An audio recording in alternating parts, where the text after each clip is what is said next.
ಹೌದು, ಈಗಲೂ ಹೇಳ್ತೀನಿ. ಹಾಂ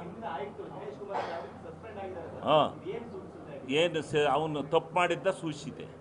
ಅವನು ತಪ್ಪು ಮಾಡಿದ್ದ, ಅವನು ಕರೆಕ್ಟ್ ಅವನು ತೆಗ್ದಿದ್ದೀಗ. ಹಾಂ, ನೀವು ನೆನ್ನೆ ದಿವಸ ನಿಮ್ಮ ವಾಹಿನಿಯೆಲ್ಲ ನೋಡಿದೆ ನಾನು. ದೇವರಾಜು ಇಲ್ಲ, ದೇವರಾಜ್ಗೆ ಜಮೀನೇ ಬಂದಿಲ್ಲ. ದೇವರಾಜು ಸುಮ್ಮನೆ ಡೂಪ್ಲಿಕೇಟು ಅಗ್ರಿಮೆಂಟ್ ಮಾಡಿಕೊಟ್ಟಾನೆ, ಅವರಿಗೆ ಪತ್ರ ಅವರ ಮಿಸಸ್ಗೆ ಬರ್ಕೊಟ್ಟಿದ್ದಾನೆ. ಅವನು ದೇವರಾಜನ ಜಮೀನೇ ಅಲ್ಲ ಅಂತ ವಾದ ನಡೀತಿತ್ತು. ನನ್ನ ಹತ್ರಲ್ಲೇ ದಾಖಲಾತಿದೆ. ದೇವರಾಜನಿಗೆ ಅಧಿಕಾರ ಕೊಟ್ಟಿರ್ತಕ್ಕಂಥವ್ರು ಅವನ ಮಕ್ಕಳು, ಜವರಾಬಿನ್ ನಿಂಗನ ಮಕ್ಕಳಿದಾರಲ್ಲ 3 ಜನ, ಅವರು 3 ಜನ ಸೇರಿ ಅವನಿಗೆ ಪತ್ರವನ್ನು ಪಾರಿಕತ್ ಮಾಡಿಕೊಟ್ಟಿದ್ದಾರೆ. ಯಾರಿಗೆ? ದೇವರಾಜನಿಗೆ. ನನ್ನ ಹತ್ರ ಇದೆ ಡಾಕ್ಯುಮೆಂಟು. ಮಾಡಿಕೊಟ್ಟು ಅವನು 92ರಲ್ಲಿ ಅವನು 92ರವರೆಗೂ ಮೈಲಾರೈ ಅಂತ ಇತ್ತು. 3ನೇ ಮಗ ಮೈಲಾರೈ ಅಂತ, 2ನೇ ಮಗ ಮೈಲಾರೈ ಅಂತ ಇತ್ತು.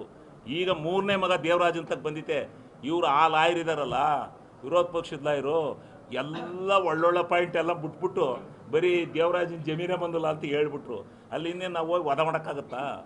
ವಾದ ಮಾಡ್ತಾರೆ ನಮ್ಮ ಲಾಯರು. ಬೇಕಾದ್ರೆ ನೀವು ಬೇಕಾದ್ರೆ 1 to 1 ನಿಮ್ಮ ಮಾಧ್ಯಮಕ್ಕೆ ಬರ್ತೀನಿ.